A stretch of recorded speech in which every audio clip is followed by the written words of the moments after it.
नमस्कार, मैं Rahul Kumar, ex serviceman second inning channel में आप सभी का बहुत बहुत स्वागत है। आज का जो वीडियो है वो मैं बना रहा हूँ कि एक नाबार्ड की वैकेंसी आई है। नाबार्ड अटेंडेंट की, ऑफिस अटेंडेंट की वैकेंसी है। उसमें सब कुछ लिखा हुआ है इसमें आपके नोटिफिकेशन में, तो आप वहाँ पर देख सकते हैं सब कुछ। हाँ, मैं क्यों वीडियो बना रहा हूँ उस पर, क्योंकि उसमें क्या है कि कुछ चीज़ें ऐसी हैं जो नहीं लिखी हुई हैं, ठीक है, और आप लोगों में डाउट क्रिएट कर रही होंगी। तो सिर्फ उन्हीं मैटर्स पे मैं आज बात करूँगा इसमें, जो जो आपके काम की है। पहला ये है, सबसे इम्पोर्टेंट, क्या पे प्रोटेक्शन है। दूसरा, इसकी पोस्टिंग कहाँ होती है। तीसरा, कि इसमें प्रमोशन कैसा है। और चौथा, मेरिट कैसे बनता है। लेकिन सबसे इम्पोर्टेंट जो है वो है मेरिट कैसे बनता है। देखिए, इसकी जो वैकेंसी आई है उसमें एक्स सर्विसमैन को टोटल 19 सीटें दी गई हैं। तो ये सीटें जो हैं स्टेट वाइज नहीं होती हैं। इसमें क्या होता है कि जो टॉप 19 एक्स सर्विसमैन होंगे, सिलेक्शन सिर्फ उन्हीं का होगा। तो क्या स्टेट की प्रायोरिटी नहीं होगी? बिल्कुल होगी। अब मान लीजिए कि कोई चलो मैं अपना एग्जांपल देता हूँ। मैं जनरल एक्स सर्विसमैन हूँ, मैं बिहार से अप्लाई करता हूँ। बिहार, चूँकि बिहार इसमें लिखा हुआ है कि डोमिसाइल होना चाहिए आपका उस पर्टिकुलर स्टेट से, आपका 10th पास होना चाहिए। तो ये इसमें आप दूसरे स्टेट से भरने के चांसेस लगभग ख़त्म हो जाते हैं। तो अब मैं बिहार से अप्लाई करता हूँ, ठीक है। बिहार में सिर्फ 3 वैकेंसी हैं। अगर 10% या 20% के हिसाब से लेंगे तो एक भी वैकेंसी नहीं क्रिएट होगी। फिर भी वैकेंसी कैसे बनती है? यहाँ वैकेंसी बनती है, 2 वैकेंसी जनरल की है वहाँ पे। अगर मैं 19 में भी आता हूँ और बिहार में ex serviceman, general ex serviceman में 2 में भी आता हूँ, तब मेरा सिलेक्शन होगा। अब इसमें 2 चीज़ें और आएंगी।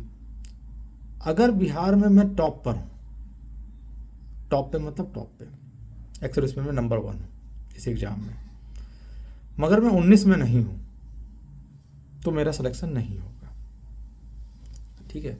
1-2 एक्सेप्शंस बनेंगे 20वें 21वें नंबर के तक के लिए, उसके आगे तो नहीं बनेंगे, ठीक है। तो ये हो गया आपका पहला मतलब अपवाद। दूसरा, अगर मैं 19 में तो हूँ लेकिन बिहार में जनरल एक्स सर्विसमैन में तीसरे नंबर पे हूँ, तब भी मेरा सिलेक्शन नहीं होगा, मैं आउट हो जाऊंगा और मेरिट में 20वां भी इन हो जाएगा, ठीक है। तो क्या होता है कि जो एक्स सर्विसमैन का रिजर्वेशन होता है वो हॉरिजॉन्टल होता है और उसको पार्टिकुलर कास्ट कैटेगरी में उसको कंपनसेट किया जाता है।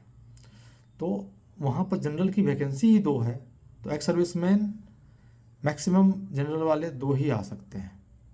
तो अगर मैं वहाँ पर 19 में मैं हूँ पर बिहार में मैं जनरल में तीसरे नंबर पे हूँ एक्स सर्विसमैन में, तो मेरा सिलेक्शन नहीं होगा, मैं आउट हो जाऊँगा और 20वां एक्स सर्विसमैन जो है वो इन हो जाएगा, ठीक है।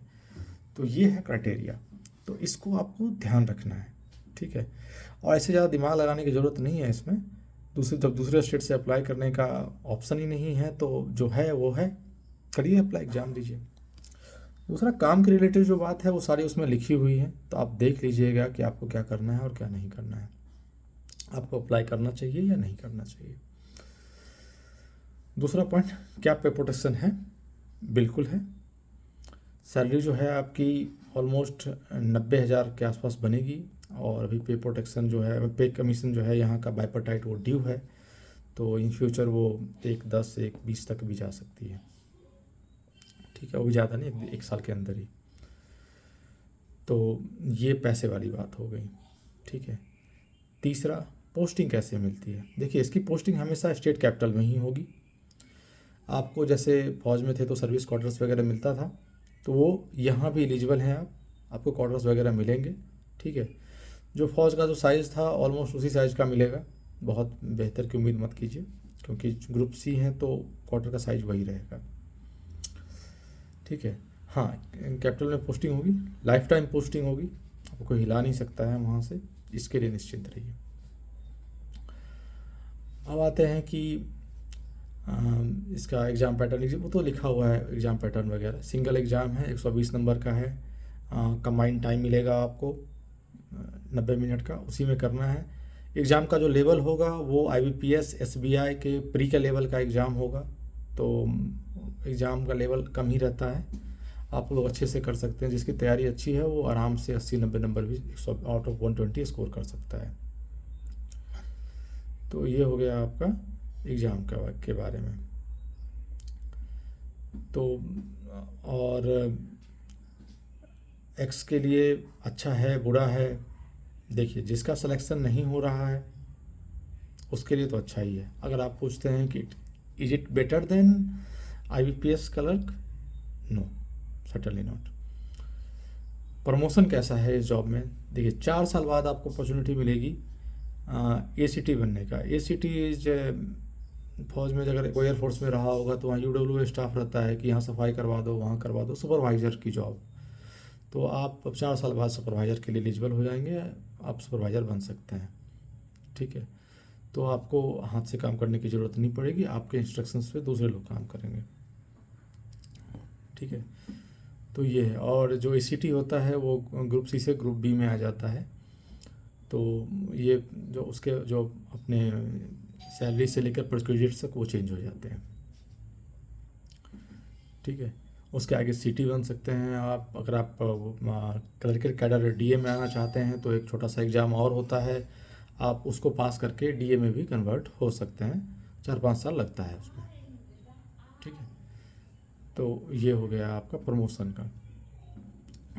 ठीक है, तो उम्मीद करता हूँ कि मेरी तरफ से जितना क्वेरीज मुझे मिला है फ़ोन पे या व्हाट्सएप पे, मैंने उसको रिजॉल्व करने की कोशिश की है। अगर इस मामले में आपकी और भी कोई क्वेरीज हों तो काइंडली मैसेज में ड्रॉप कीजिए, मैं पूरी कोशिश करूँगा कि उसको रिजॉल्व करूँ।